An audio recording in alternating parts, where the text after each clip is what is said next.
Halo, selamat pagi. Kami dari kelompok 01 akan mempresentasikan mengenai evaluasi kinerja hijau gedung Kampus Center ITB bagian timur dengan anggota kelompok yang pertama Amara Faza Rukmana dengan NIM 152171004, kemudian Yoda Sulistiono 1521771 dan M. Irsyad Alfaridzi dengan NIM 152170888.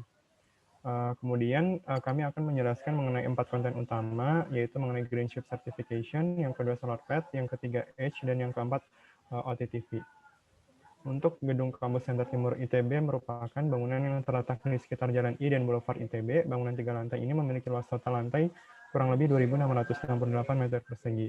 Terdapat galeri, auditorium, ruang serbaguna, dan lainnya yang mendukung peran bangunan yang pada awalnya ditujukan sebagai tempat seminar, diskusi, dan eksibisi. Namun sekarang bangunan ini juga kerap digunakan sebagai pusat aktivitas mahasiswa dan dibuka selama 24 jam penuh untuk mendukung aktivitas-aktivitas tersebut.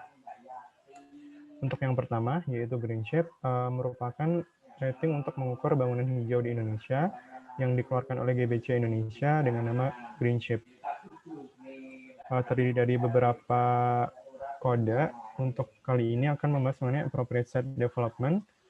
Yang pertama SD1 mengenai community accessibility. Untuk kode yang pertama, terdapat minimal 5 jenis fasilitas umum dalam jarak pencapaian jalan utama sejauh 1.500 meter dari tapak dan sisi timur terpenuhi. Untuk yang kedua, menyediakan fasilitas pejalan kaki yang aman, nyaman, dan bebas dari perpotongan akses kendaraan bermotor untuk menghubungkan minimal 3 fasilitas umum di atas dan atau dengan stasiun transportasi massal tidak terpenuhi. 3. Adanya halte atau stasiun transportasi umum dalam jangkauan 300 meter dari gerbang lokasi bangunan dengan perhitungan di luar jembatan, penyeberangan, dan rem tidak terpenuhi. Atau 3B, menyediakan shuttle bus bagi pengguna gedung untuk mencapai stasiun transportasi umum atau carpooling yang terintegrasi dengan shuttle bus tersebut, jumlah bus minimum 2 unit tidak terpenuhi. Atau 3C, menyediakan fasilitas jalur pejalan kaki di dalam area gedung untuk menuju ke halte atau stasiun transportasi umum terdekat yang aman dan nyaman sesuai dengan Permen PU nomor 30 PRTM 2006 bab 2B tidak terpenuhi. Kemudian ASD yang kedua terkait motor vehicle reduction. Kode yang pertama adanya pengurangan pemakaian kendaraan pribadi bermotor dengan implementasi dari salah satu opsi, yaitu carpooling, feeder bus, voucher kendaraan umum, atau diskriminasi tarif parkir dan tidak terpenuhi.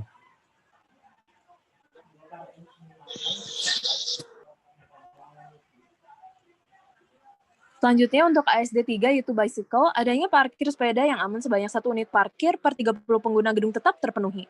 Selanjutnya untuk persyaratan kedua, apabila memenuhi butir 1 di atas dan menyediakan tempat ganti baju khusus dan kamar mandi khusus, pengguna sepeda untuk setiap 25 parkir sepeda tidak terpenuhi. Untuk ASD 4 yaitu site landscaping. Untuk nomor pertama, adanya area lanskap berupa vegetasi yang bebas dari bangunan taman yang terletak di atas permukaan tanah seluas minimal 30% luas total lahan. Luas area yang diperhitungkan adalah termasuk taman di atas basement, roof garden, terrace garden, dan walled garden. Formasi tanaman sesuai dengan Permen PU mengenai RTH pasal 1, 2, dan 3 tentang kriteria vegetasi untuk pekarangan terpenuhi. Selanjutnya, untuk poin kedua, penambahan nilai 1 poin untuk setiap penambahan 10% luas tapak untuk menggunakan area lanskap tidak terpenuhi. Kemudian penggunaan tanaman lokal yang berasal dari nursery lokal dengan jarak maksimal 1.000 meter dan tanaman produktif tidak terdapat keterangan mengenainya. Lalu untuk ASD 5 mengenai heat island effect, untuk 1A menggunakan bahan yang nilai albedo rata-rata minimal 0,3 sesuai dengan perhitungan pada area atap gedung yang tertutup berkelasan terpenuhi. Atau 1B menggunakan green roof sebesar 50% dari luas atap yang tidak digunakan untuk ME dihitung dari luas tajuk tidak terpenuhi. Lalu untuk poin kedua, menggunakan bahan yang nilai albedo rata-rata minimal 0,3 sesuai dengan perhitungan pada area non-atap yang tertutup perkerasan terpenuhi. Selanjutnya, lalu kita masuk ke ASD 6 yaitu tentang Storm Water Management, di mana poin 1A adalah mengenai penggunaan beban volume limpasan air hujan dari luas lahan ke jaringan drainase kota sebesar 50% dari total volume hujan. Sementara yang 1B adalah pengurangan beban volume limpasan air hujan dari luas lahan ke jaringan drainase kota sebesar 75% total volume hujan harian yang dihitung berdasarkan perhitungan debit air hujan pada bulan basah. Kami tidak mendapatkan keterangan apapun mengenai poin ASD 6 ini. Lalu yang ASD 7 mengenai site management. Poin pertama adalah memiliki dan menerapkan SPO Pengendalian terhadap hama penyakit dan gulma tanaman dengan menggunakan bahan-bahan tidak beracun terpenuhi. Next. Yang poin kedua adalah penyediaan habitat satwa dan peliharaan minimal 5% dari keseluruhan area tapak bangunan berdasarkan area aktivitas hewan atau home range tidak terpenuhi. Lalu ASD 8 adalah terkait building neighborhood.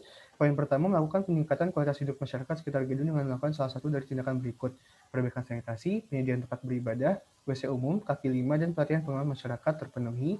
Lalu poin kedua adalah membuka akses pejalan kaki ke minimal 2 orientasi menuju bangunan tetangga tanpa harus melalui area publik tidak terpenuhi.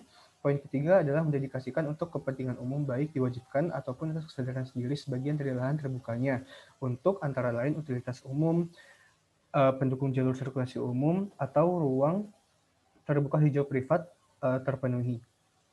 Lalu yang terakhir adalah revitalisasi bangunan cagar budaya tidak terpenuhi. Selanjutnya merupakan pembahasan PES dan sendiri merupakan representasi dari pergerakan matahari di sky hemisphere.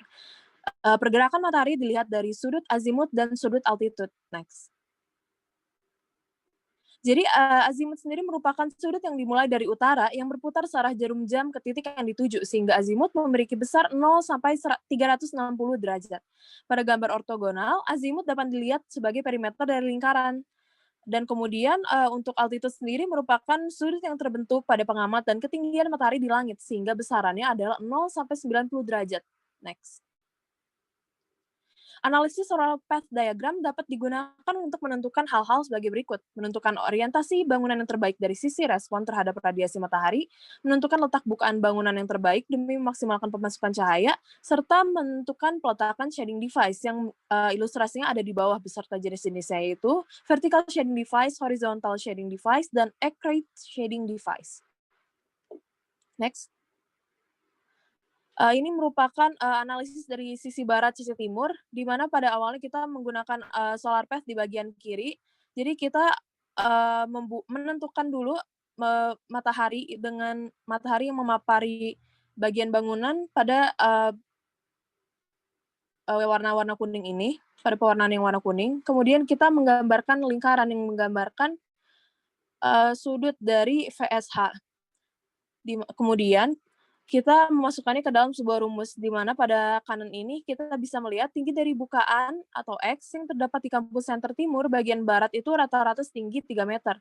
Sehingga kita memasukkannya ke dalam rumus X per tan 40, di mana diperoleh sudut dari lingkaran tadi yang sebelumnya sudah ada di solar path adalah 40 derajat, sehingga diperoleh 3,5 meter.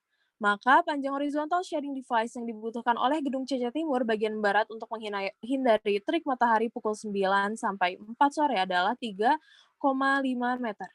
Panjang horizontal shading device pada sisi barat berupa atap beton di gedung CC Timur adalah sebesar 7,2 meter, sehingga sudah memenuhi kebutuhan HSD sesuai dengan perhitungan solar path. Selanjutnya, berikut merupakan perhitungan pada sisi timur dengan prosedur yang sama seperti sisi barat. Jadi pada sisi timur, rata-rata dari bukaan CC Timur itu sama juga, yaitu 3 meter, sehingga kita dapat memasukkannya kepada rumus X per tan 35 derajat, yang 35 derajat diperoleh dari lingkaran pada perhitungan solar path di kiri. Maka panjang horizontal shading device yang dibutuhkan oleh gedung CC Timur bagian timur untuk menghindari terik matahari adalah 4,2 meter, itu untuk pukul 9 sampai 4 sore.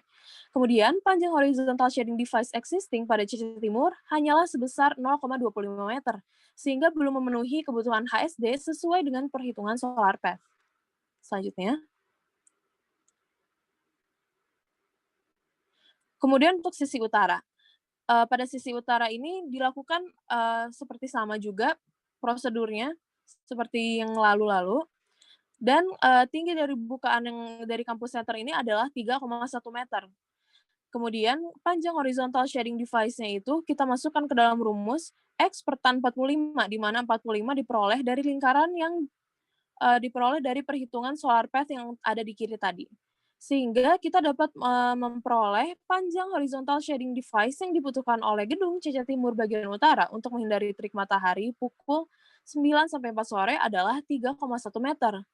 Dan pada kondisi existing, panjang atap dak beton dari CC Timur di bagian utara ini hanyalah sebesar 2,3 meter, sehingga belum memenuhi kebutuhan HSD sesuai dengan perhitungan solar path. Selanjutnya. Dan terakhir untuk sisi selatan, diperoleh juga data bahwa bukaan itu setinggi 3,1 meter rata-ratanya, dan kita memasukkan ke rumus X per tan 60, di mana diperoleh sudut yang lebih besar karena memang di bagian selatan paparan sinar matahari itu lebih sedikit, dan diperoleh nilai 1,7 meter, sehingga panjang horizontal shading device yang dibutuhkan oleh kampus CC Timur bagian selatan untuk menghindari terik matahari adalah sepanjang 1,7 meter. Dan pada kampus center sendiri, panjang dak beton yang merupakan horizontal shading device itu adalah sebesar 7,2 meter, sehingga sudah memenuhi kebutuhan HSD sesuai dengan perhitungan solar path. Next. Selanjutnya, kita akan memasuki bagian H, di mana H ini merupakan singkatan dari Excellence in Design for Greater Efficiencies. Dan ini merupakan sistem sertifikasi bangunan hijau bagi para pelaku konstruksi untuk mengoptimalisasi rancangan mereka agar lebih layak diinvestasi dan layak dipasarkan. Untuk mencapai sertifikasi bangunan hijau H ini, bangunan harus memenuhi penghematan minimal sebesar 20% dalam aspek energi, air, dan embodied energi pada material apabila dibandingkan dengan bangunan konvensional. Next. Nah, simulasi menggunakan H dimulai dengan memasukkan data-data terkait tipologi bangunan, lokasi, dan masa operasional, di mana tipologi bangunan yang dipilih adalah education. Untuk lokasi bangunan adalah sesuai dengan lokasi Bandung, Indonesia. Lalu untuk masa operasional, gedung ini terbuka selama 24 jam penuh dan dimasukkan hari libur yang merujuk pada jumlah hari libur nasional, yaitu sebanyak 20 hari. Untuk jenis sertifikasi yang dipilih adalah tipe post construction karena bangunan sisi timur ini telah dibangun sejak tahun 2014. Next. Nah, selanjutnya data yang harus dimasukkan ke dalam H adalah dimensi, intensitas, jenis-jenis ruang beserta luas bangunan. Begitu, dan bangunan ini memiliki jumlah total luas sebesar kurang lebih 2.668 meter persegi. Bangunan ini terdiri dari 3 lantai yang salah satunya merupakan semi basement dan memiliki jarak floor to floor sebesar 3,4 meter. Bangunan ini memiliki beberapa fasilitas, yaitu galeri, ruang serbaguna, auditorium, ruang pre-function, ruang penunjang, dan lainnya. Nah, bangunan ini tidak memiliki ruang kelas, namun apabila kami tidak menginput value ruang kelas pada aplikasi H, maka akan terjadi error dalam penghitungan efisiensi energi, sehingga kami menganggap ruang serbaguna sebagai ruang kelas dalam penghitungan efisiensi energi bangunan ini. Next. Lalu, untuk bentuk bangunan sendiri, kampus center ini memiliki bentuk persegi panjang dengan orientasi utama bangunan mengarah ke arah barat sesuai dengan letak entrance utama. Panjang sisi utara dan selatan bangunan ini adalah 42,5 meter, sementara panjang sisi timur dan barat adalah 15,25 meter. Terdapat sistem penghawaan mekanis berupa AC di setiap ruang kelas, dan tidak terdapat sistem pemanas karena kondisi geografis yang merupakan wilayah beriklim tropis. Lalu, next. Nah, tahap selanjutnya adalah identifikasi penghematan yang dapat dicapai oleh bangunan dalam aspek energi, air, dan embodied energi pada material berdasarkan kriteria penilaian H. Langkah ini dilakukan dengan meninjau dan menganalisis data bangunan yang bersumber dari gambar kerja atau DED, Detailed Engineering Design, yang mencakup denah dan potongan detail. Hasil analisis melalui H secara keseluruhan dapat dilihat pada tabel di samping kanan ini. Next. Lalu berikut adalah hasil identifikasi efisiensi energi pada aspek energi, di mana hasil tersebut menunjukkan bahwa bangunan ini telah dapat mencapai penghematan dalam aspek energi sebesar 38,44%. Kriteria yang dipenuhi oleh bangunan ini untuk mencapai prestasi tersebut adalah yang keempat, external shading devices, yang nomor 8, natural ventilation for corridors, dan yang nomor 9, natural ventilation for classroom. Kriteria yang nomor 4 ini tercapai akibat terdapatnya overhang di sepanjang sisi bangunan yang jaraknya mencapai setengah tinggi jendela pada lantai teratas, sehingga meraih poin annual average shading factor atau AASF sebesar 0,44.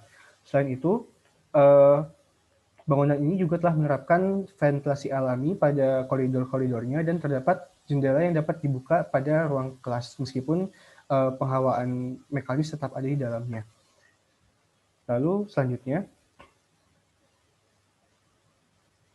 adalah pada aspek air, kami tidak memiliki data yang lengkap dan akurat sehingga terkait kriteria penghematan pada aspek ini, sehingga kami tidak dapat melakukan analisis H pada aspek water ini. Selanjutnya. Selanjutnya adalah terkait penghematan pada aspek embodied energy pada material, di mana hasil tersebut menunjukkan bahwa bangunan ini telah dapat mencapai penghematan sebesar 29,07%. Persentase penghematan ini dicapai dengan penggunaan in situ reinforced concrete slab dengan tebal 120 mm pada slab lantai dan 140 mm pada konstruksi atap datar. Terdapat dua jenis dinding yang berperan sebagai dinding eksterior, yaitu dinding bata setebal 150 mm yang memiliki finishing plesteran dan curtain wall, di mana rasio dari kedua jenis dinding ini adalah 43,5 dibandingkan dengan 56,5%. Terdapatnya dinding berjenis curtain wall ini dinilai dapat berkontribusi pada penghematan embodied energy. Selain itu, terdapat penggunaan material keramik untuk finishing lantai dan aluminium sebagai kosen jendela. Next. Baik, selanjutnya mengenai OTTV, yaitu Overall Thermal Transfer Value, yaitu menentukan secara teoritis besarnya beban panas yang akan masuk melalui suatu konstruksi permukaan bangunan, dinding dan atap pada bangunan yang menggunakan peralatan pendinginan AC. Kemudian perhitungan OTTV ini diawali dengan penentuan material dinding yang digunakan, kemudian menentukan penetrasi shading yang pada setiap sisi, kemudian dilakukan perhitungan pada setiap orientasi bangunannya, yaitu pada sisi utara, timur, selatan, dan barat. Perhitungan dilakukan pada tiga macam, yaitu yang pertama mengenai konduksi melalui dinding, kemudian konduksi melalui bukaan, dan perhitungan radiasi melalui bukaan pada setiap sisi bangunan. Kemudian menghitung OTTV pada setiap sisi dengan rumus yang telah ditentukan sebelumnya. Kemudian setelah menentukan setiap perhitungan OTTV pada masing-masing sisinya, kemudian dijumlahkan secara total untuk mendapatkan nilai OTTV secara keseluruhan pada bangunan. Kemudian tahap terakhir yaitu membandingkan nilai perolehan OTTV dengan persyaratan yang ada pada SNI nomor 036389/2011 tentang standar OTTV pada bangunan di Indonesia. Kemudian menggunakan perhitungan Excel pada file Excel yang telah ditentukan sebelumnya, didapat pada konduksi melalui dinding pada sisi utara yaitu 585,84, kemudian pada sisi timur yaitu 524,49, pada sisi selatan 597,13, dan pada sisi barat 550,67. Kemudian untuk konduksi melalui bukaan dalam satuan watt, pada sisi utara itu 2349,65, pada sisi timur 551,29, pada sisi selatan 2257,23, dan pada sisi barat 500,58. Kemudian untuk radiasi melalui bukaan dalam satuan watt, pada sisi utara yaitu 15.205,26, pada sisi timur 6.241,71, pada sisi selatan yaitu 19.372,77, dan pada sisi barat yaitu 5.133,71. Kemudian untuk total watt yang diperoleh, pada sisi utara yaitu 18.140,75, pada sisi timur 7.317,49, dan pada sisi selatan yaitu 22.227,13, dan pada sisi barat yaitu 6.184,97. Kemudian terdapat total area fasad pada masing-masing orientasi dan diperoleh OTTV. Kemudian setelah mengetahui OTTV pada masing-masing bagian sisi bangunan, kemudian diperoleh OTTV secara total dengan rumusan yang telah ditentukan sebelumnya pada laporan, yaitu diperoleh total 32,34. Untuk terdapat diagram yang merepresentasikan nilai OTTV pada tabel yang berada di sebelah kiri. Kemudian selain itu dengan nilai yang diperoleh dengan 3234 ini, bangunan CC Timur memiliki nilai OTTV yang berada di bawah batas yang telah ditentukan pada SNI sebelumnya, yaitu 35 watt meter persegi. Kemudian berikut perbandingan antara wall window ratio yang diperoleh pada keseluruhan bangunan, yaitu 56,49%.